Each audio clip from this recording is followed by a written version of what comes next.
I am sure you've become aware of what's been going on around the country, here in the US at least, lately, and it's not pretty.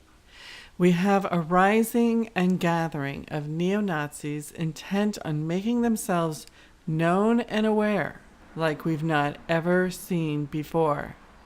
We have a president who has to read from a piece of paper what his position is on this, and careful, if he doesn't read it right, he might get it wrong.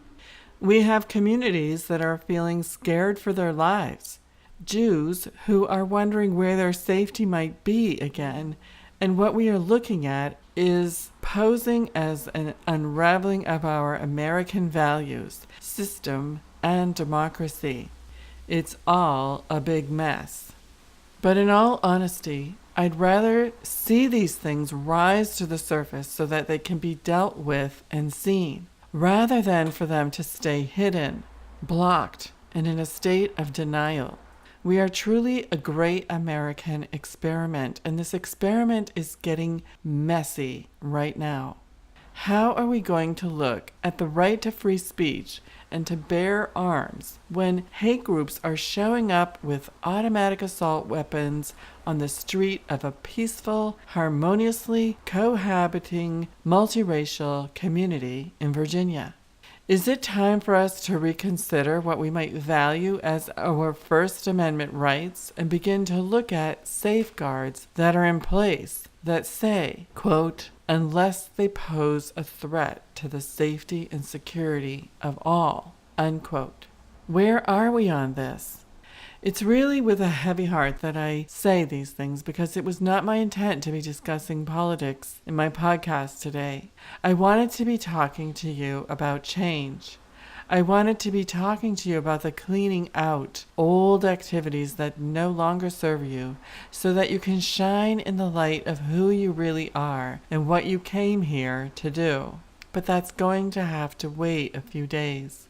I cannot sit and witness a defunct administration and witness the rising of an angry group of young men, mostly, who are in fear for their survival, falsely, simply because of diversity in this country. What has happened to teaching right from wrong? What has happened to personal responsibility? What has happened to love? And what can we do about it? This is a quote now from A Course in Miracles. If you are trusting in your own strength, you have every reason to be apprehensive, anxious, and fearful. What can you predict or control? What is there in you that can be counted on?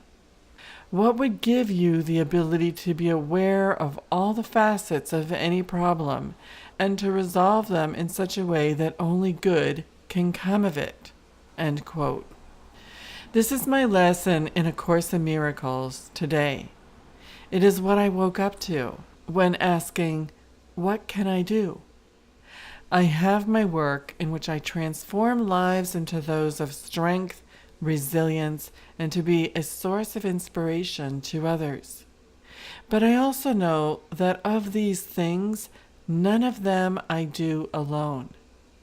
I do them with a higher power and with the cooperation and vigilance towards change that comes from within my clients as well. All things outside of us are a reflection of our thoughts, feelings, and projections. If we are seeing something we do not like, we do need to go within and do some cleaning up. I know many of you who are on my list and who are reading this now or listening to this now denounce any and all things related to hatred, to the alt-right, and of white supremacists and the hatred they stand for.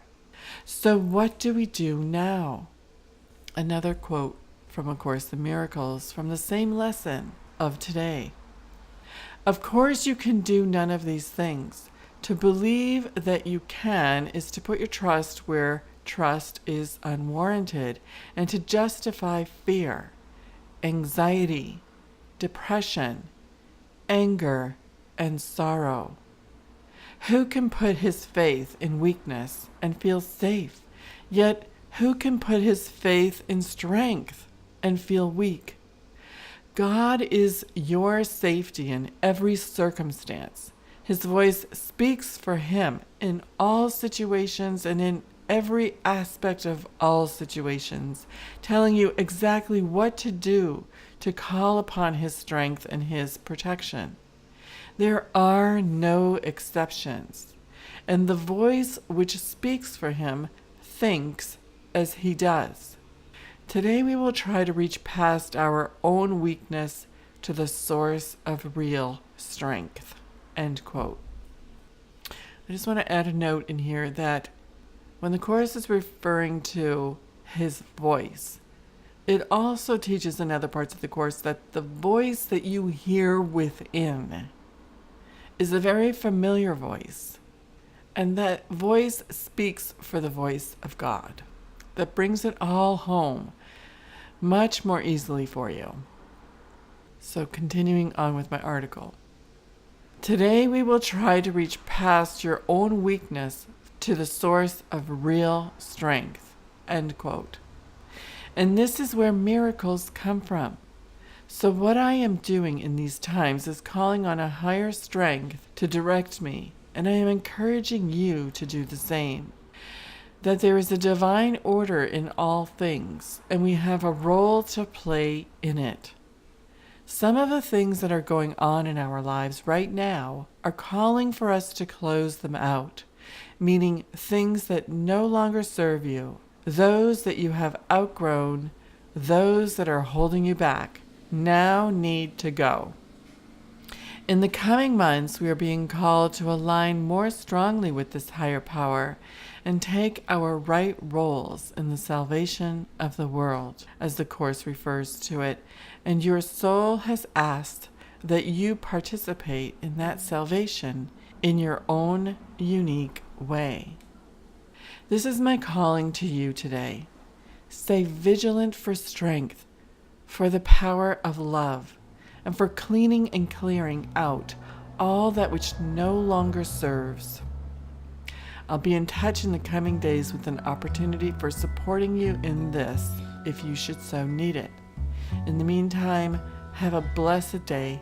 Stay strong. Stay forthright in your determination to carry the light. And know that I love you. Many blessings. Suzanne.